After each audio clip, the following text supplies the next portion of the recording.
आप, मैं हूं आपके साथ पूजा मोहन पांडे। ग्राउंड जीरो में हम चर्चा करते हैं उन खबरों की जिनका सीधा सरोकार आपसे है, और वो खबरें जो देश की तस्वीर और तासीर बदलने का मादा रखती हैं, वो खबरें जो भीड़ में कहीं खो रही हैं, वो खबरें जो आपके लिए जानना जरूरी है। तो ग्राउंड जीरो में आज कौन सी होंगी वो दो स्टोरीज, सबसे पहले आपके साथ ये साझा कर देती हूं। समझिए, पूरे विश्व में आपने देखा भारत में किस तरीके से युवा सड़कों पर आ गए, लेकिन सिर्फ भारत में ही नहीं बल्कि 2024 से लेकर 26 के बीच जेनजी क्रांति पूरे विश्व में देखने को मिल रही है। और क्यों देखने को मिल रही है वो तमाम तर्क मैं आपके साथ साझा करूंगी, और इसके अलावा कुछ एक जानकारी जो आपको जाननी चाहिए। इस्तीफा हुआ धर्मेंद्र प्रधान का, शिक्षा मंत्री प्रहलाद जोशी बन गए हैं, लेकिन आखिरकार इस इस्तीफे के पीछे जो इनसाइड स्टोरी है वो क्या है, और आगे की रणनीति क्या है जो आपको समझनी चाहिए। क्यों इस्तीफा लिया गया और किस तरीके से आगामी सालों के अंदर चीजें कैसे चेंज होती हुई नजर आएंगी, सारी जानकारी आपके साथ साझा करूंगी। पूरे बुलेटिन में बने रहिए लगातार।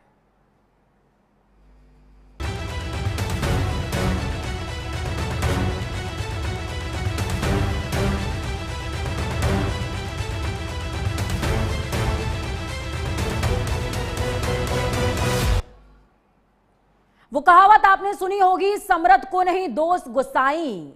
तो ऐसे में सवाल ये उठता है कि क्या दुनिया की सबसे बड़ी ताकत हम देशों में बांट रहे थे, लेकिन क्या अब सबसे बड़ी ताकत नई पीढ़ी बन चुकी है? ये सवाल इसलिए है क्योंकि आज भारत से लेकर बांग्लादेश, केन्या, सर्बिया, इंडोनेशिया और पेरू तक एक ऐसी तस्वीर दिखाई दे रही है। हाथों में स्मार्टफोन, सड़कों पर हजारों युवा, और सरकार से सीधा सवाल। मुद्दे अलग अलग इन युवाओं के हो सकते हैं, लेकिन आवाज एक है। और आवाज क्या? बेहतर शिक्षा, निष्पक्ष परीक्षाएं, रोजगार, पारदर्शिता, जवाबदेही। पेपर लीक भारत में हुआ, भर्ती परीक्षाओं में गड़बड़ियां हुई, लाखों युवाओं के भविष्य पर सवाल खड़े हुए। लेकिन अब छात्र सिर्फ परीक्षा नहीं दे रहे हैं, बल्कि व्यवस्था से जवाब मांग रहे हैं। जेनजी की सबसे बड़ी ताकत है डिजिटल दुनिया। ये पीढ़ी आंदोलन की शुरुआत सोशल मीडिया से करती है और कुछ ही घंटों में उसे राष्ट्रीय और वैश्विक बहस का हिस्सा बना देती है। हैशटैग, मीम्स, लाइव वीडियोस, शांतिपूर्ण प्रदर्शन, विरोध का तरीका, सब कुछ चेंज।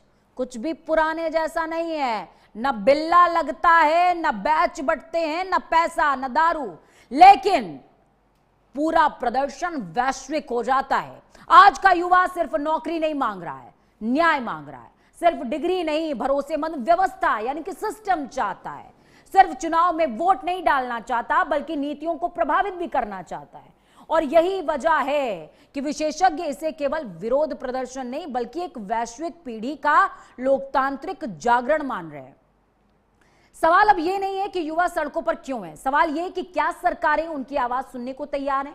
क्योंकि जब किसी देश का युवा अपने भविष्य के लिए सड़क पर उतर आता है तो वो केवल आंदोलन नहीं करता है, वो व्यवस्था को आईना दिखाता है।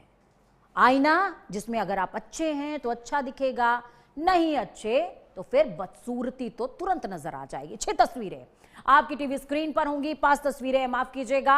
हालांकि ये जो तस्वीरें हैं वो आपको इसलिए समझनी चाहिए, ये तस्वीरें आपको इसलिए समझनी चाहिए क्योंकि देखिए पूरे विश्व में प्रदर्शन चल रहा है, पूरे विश्व में प्रदर्शन चल रहा है, और ये प्रदर्शन 2024 से 26 के बीच देखने को मिल रहा है। तस्वीरें देखिए, भारत की तस्वीर है, बांग्लादेश की तस्वीर है, नेपाल की तस्वीर है, सर्बिया, मेडागास्कर, हर जगह जेनजीज का प्रदर्शन, और ये बीते 2 सालों के अंदर हुआ है। अब ग्राफिक्स के जरिए कुछ अहम चीजें आपके साथ साझा करती हूं। यहां पर आपने 5 तस्वीरें देखी। इन 5 तस्वीरों को देख करके ये मत सोचिए कि ये तस्वीरें ही सिर्फ सच हैं, बल्कि देखिए यहां पर मैप, वर्ल्ड का मैप है 2024 से लेकर 26 के बीच।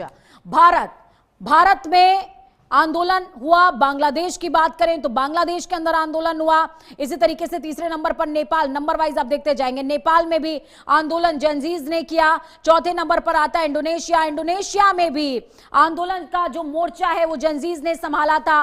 पांचवें नंबर पर फिलीपींस आता है, फिलीपींस में भी ठीक ऐसा ही नजारा। तिमोर लेस्ते में भी यही हुआ। Serbia, Kenya, Madagascar, Morocco, Peru, हर जगह युवा आवाज बने हैं और सरकार से सवाल पूछ रहे हैं कि हमारे अधिकार कहां हैं और हमारे अधिकारों का जवाब कौन देगा, न्यायिक प्रक्रियाओं का जवाब कौन देगा, ट्रांसपेरेंसी का जो वादा आप करके आए थे उसका जवाब कौन देगा।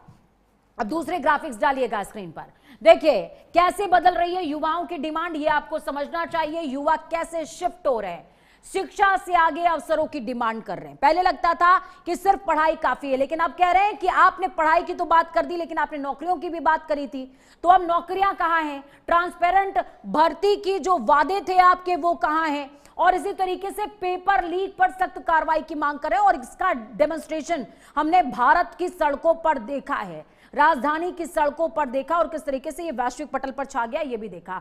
भ्रष्टाचार के खिलाफ जीरो टॉलरेंस, नेपाल के अंदर भ्रष्टाचार के आरोप लगे, बार बार सरकारें गिनती रही, बनती रही, लेकिन युवाओं ने फिर मोर्चा संभाला और फिर सत्ता पलट हुआ है। पारदर्शी और जवाबदेह शासन आपने देखा बांग्लादेश के अंदर जिस तरीके का पूरा घटनाक्रम देखने को मिला। अभिव्यक्ति की आजादी की रक्षा करना, हम सभी जानते हैं कि डिक्टेटरशिप अगर हावी हो जाए तो वो पहले मीडिया को कंट्रोल करती है और फिर उसके बाद जनता को कंट्रोल करती है और फिर पूरे सिस्टम को हाईजैक कर लेती है।